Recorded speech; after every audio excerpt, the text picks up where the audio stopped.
Hello, thank you for joining us today for a quick conversation in considering the role of CalTPA in fostering conversations about anti-racism and the future of teacher education. I am Dr. Lara Ervin-Kassab from the Teacher Education Department at San Jose State University. Hello, I'm Karen Escalante, Assistant Professor, California State University, San Bernardino. I am Daniel Soodjinda, Associate Professor of Liberal Studies and Teacher Education at California State University, Stanislaus. So we're going to be discussing our study in progress today, and this study is intended to help us really examine how teacher preparation programs are or are not social justice aligned and how we take those into action. Taking a look at the CalTPA and looking for asset-oriented stances and equity-driven instructional practices. So this is a policy study, and we are looking at opportunities for using the CalTPA to have further dialogues with our programs around anti-racist teaching practices. Thank you, Lara. Moving into background and need. So our TK through 12 public school system has faced multiple discriminations limiting the trajectory and well-being of our students. The research shows that over 80% of the teaching force identify as white. Candidates who enter into our credential programs have been indoctrinated into a system of systemic racism. Our credential programs must be prepared to undo this stance, and especially to support our PK through 12 students of color. This represents this need, this background for this research study that we engaged in. So while we want to challenge the status quo, we need to recognize that sometimes programs interpret the CalTPA rubric level language a little bit differently. As such, we wanted to take a deep dive into the language used within the teaching performance assessment. We want our teacher education programs to be positioned to support future generations of educators and have them be purposeful about the actions they're taking and being an advocate of change. So in being advocates of change, teacher education programs are really trying to push the ways in which they can support all students in the classroom, and particularly students of color. And this could be a little bit challenging because there are a lot of researchers out there who argue that similar to the ways in which racism has infused itself into the systems and structures that this country was built upon, teacher education as a whole as well has taken on or has racism infused within it too, sort of perpetuating this continued practice of oppressing students of color. Now, in this country, in most states, teacher performance assessments are assessments that teacher candidates have to take before they earn their actual teaching credential or become state certified teachers. And in California, the CalTPA has an opportunity for programs to take that assessment, align it with their curriculum and their program so that there can be this dialogue that will actually support this movement that confronts matters of oppression and the oppression of certain types of students in the classroom. There could be a conversation that is through the TPA that allows programs and candidates to challenge the dominant discourse on race and racism by exploring things like social-emotional learning and asset-oriented instruction. Thank you, Daniel. So moving into study and research questions, Daniel just noted, challenging that dominant discourse. And so as such, we wanted to explore how the CalTPA could serve as a common language. We know that that's something in our profession that we struggle with. And so taking this opportunity to look at the common language and expectations for practice, we asked two research questions. How does the CalTPA operationalize concepts such as social emotional learning and asset-oriented thinking to inspire anti-racist approaches toward teaching and learning? The second research question being, How could faculty collaborate using the CalTPA as an impetus to begin conversations about the presence or lack of anti-racist approaches to social justice, equity, social emotional learning, cultural learning, and inclusion? So before we go into the study a little bit further, and since the title of the presentation relates to anti-racist teaching in particular, we thought it'd be helpful if we shared our understanding of what we mean by, like, what is an anti-racist teacher? And I'm going to break it down into three parts of what makes an anti-racist teacher, sort of aligning it to Dina Simmons and Glenn Singleton's work. The first part to being an anti-racist teacher is defining it as someone who actively works to confront white supremacy.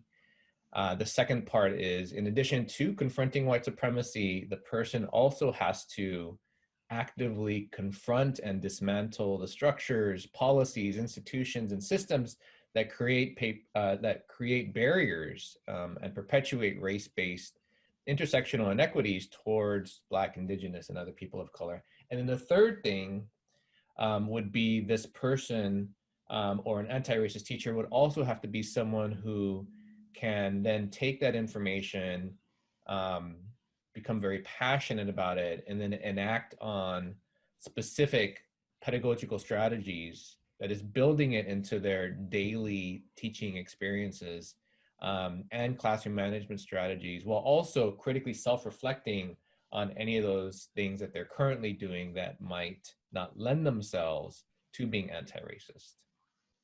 Thanks, Daniel. So before we really dig in here, we did want to kind of set the limitations of some of the work and the study that we're doing. And what we would like to do is recognize the really challenging work of the CalTPA Development Committee and the California Commission on Teacher Credentialing in developing an assessment that's really kind of forward thinking and performance oriented. And with that, the limitation that we want to highlight is that the CalTPA is a reflection of the field as it stands today. It's grounded in teacher performance expectations, which are teaching standards. And these standards go through a process of creation and then approval. And to that end, they really reflect where we are right now. And so as we are going to move into unpacking the CalTPA, we also realized that we were unpacking the field and the moment in time that we're in right now, in which these standards and the instrument were developed and approved. This particular study is a document analysis of the 2019-2020 CalTPA, and we were really exploring where in the handbook, rubrics, and submission templates are places and opportunities for anti-racist practices. Our methods thus far have been to do some independent open coding. Each of us independently coded the preface and the overview. We've established some common codes and done some preliminary analysis. And so this presentation is sharing with you where we are right now and how this is shaping our discussion as we move forward with continuing to code the rest of the cycle 1 component of the CalTPA. Similar codes agreed upon across coders in the first column here. And then we had some single coder codes, things that only came up from one coder. And this is really where our rich conversations happened. And those were things around the use of the term challenging student to look at focus students, looking at the underlying pedagogy of the assessment, and the framing in the preface of being an agent of change. Looking at the language, as we started to code the overview of CalTPA Cycle 1, as Lara noted, we all individually coded these same codes. As when we came back to have a discussion, we realized we were identifying the same language, and then we had some discussions around some of these words as well. As Lara pointed out, we discussed at length. at risk versus placed at risk and how that differs. And I think that might be on one of our other slides, but I wanted to point out that that's going to be something that we discuss. And also this idea of the assets and needs, because oftentimes we might see assets and needs together, but then sometimes we would see needs independently. Yeah, and I'll just add that, like, when you look at the language of these different codes, you can see clearly how some of these codes do lend themselves to what an anti-racist teaching framework might look like. And so it's really just about like the ways in which these codes are operationalized in the assessment, A, and B, the ways in which programs take that operationalization of these, the areas that are coded like this in the assessment, and then use it in their curriculum. One of the frames that we were looking at is in the California State Standards for Teaching. The terminology used for multilingual learners in the K-12 school system is English language learners. And so one of our first conversations was around the term English language learner as anti-racist versus potentially shifting language to multilingual learners. And that's something that we've actually started in my program on my campus based on what we've found in the CalTPA so far. And then, as I just noted in the previous slide, the at-risk students versus students placed at risk. Oftentimes, students are placed at risk because of an outside force, whether it's the school itself, whether it's government, whether it's policy. But the student has been placed at risk by some other outside entity. It wasn't them that decided they were at risk. So that is perhaps a shift in language as well. I just kind of want to hit on this asset versus deficit framing within the assessment itself, the CalTPA. And the ways in which I think, I know that candidates sort of use some of the different questions in the assessment to think about what student assets are and what student deficits are. For example, at the beginning of the CalTPA, there's this big focus on getting background information about the whole class and 3 focus students, and it goes through like prior academic knowledge and cultural linguistic resources and language background and all these other different areas. And it's up to the candidate to choose what is an asset and what is a deficit, right? And so if, for example, they don't understand how culture and language can be seen as an asset, they might tend to focus more on like content knowledge background, right? Unless a program sort of unpacks that and helps the candidate see that, hey, you know, let's go beyond what students already know with respect to content knowledge. Let's think about their cultural background. Let's think about their social emotional development. Let's think about their language background and how that can be an asset too to the lesson that you're teaching. Because if candidates don't see those things as assets, then they might end up being a deficit, right? Which is not where we want our candidates to be. Along those same lines of really having an asset-based frame, a couple other pieces that we saw, in addition to the fact that the descriptions of focus students really, especially focus student number 3, did reframe from an at-risk student to students placed at risk. We also saw some areas where it continued to really, the activities and the structures within the CalTPA reinforce that asset-based approach. One was the inclusion of GATE identified students as an area of focus, which is definitely skewing more towards asset, although it can also lead to some very rich conversations about how we identify gifted and talented and who is identified as gifted and talented. Assessment for learning and like low inference evidence-based grounding of this assessment really keeps candidates monitoring their biases and circling back to how do they know what the students are learning, kind of questioning if they're assuming that a student is learning something. Both cycles of the CalTPA draw the attention of the candidate to the evidence. And with that framing, the constructivist and student-centered instructional approach definitely has a focus on valuing iterative performance and cyclical approaches to student achievement in the classroom that is developed and designed by teachers. And I'll start us off here. So I think that there are a lot of, we thought that there were a lot of emerging implications for programs and practice that could use the CalTPA as a jumping off point. There's a lot of power in having conversations and how to prepare candidates for the CalTPA and what they can do to support candidates to become anti-racist teaching.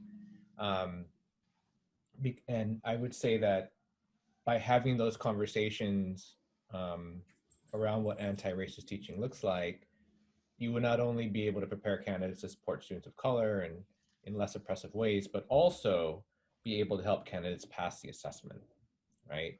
So that they can earn their credential. And continuing on in this emerging implications for programs and practice, while our goal is to prepare anti-racist educators and to have our programs, our teacher education programs, be grounded in an anti-racist, social justice, abolitionist framework, the passing of a CalTPA does not in itself make a teacher candidate anti-racist. Rather, it's this guidance that our programs need to be purposeful about. There is intentional critique, critical guidance that helps shift those conversations to allow that dismantling of institutionalized racism. But it's really important to not make the assumption that candidates pass the CalTPA, therefore they are anti-racist. But there's a great deal of more work that needs to go involved in this process. And so that's really where we thought that research needs to go, right? In terms of sort of unpacking how the CalTPA is impacting the field, because we think that that programs have an opportunity here, but are they actually seizing this opportunity, or are they focusing on other elements of the CalTPA that are unrelated to anti-racist teaching practices? So we would say that more research needs to be done around this particular area. Is the CalTPA being used as a jumping off point to more meaningful and deep and rich conversations around what anti-racist teaching is? Is that actually happening? And if it's not, then what needs to happen in that assessment and the way that it's scored so that they can, right? Because that's ultimately the goal. So there does need to be more research to see if this is actually happening in the field. And as educators who each of our programs use the CalTPA, we are positioned in this very unique spot to really use this assessment to support our programs and have these conversations and thus encourage these conversations throughout the state of California and then broader as well. Our work thus far has examined how document analysis using critical theory approach can provide common language for us to actually have these professional discussions as educators and also as programs. It sets the stage for us to be able to reflect on our curriculum, to examine our practices, re-examine our dedication to social justice in education and how it's locally enacted. And it also provides us opportunities to have critical and crucial conversations. Thank you for joining us today. I'm Lara Ervin-Kassab. Karen Escalante. And Daniel Soodjinda, thank you. Thank you.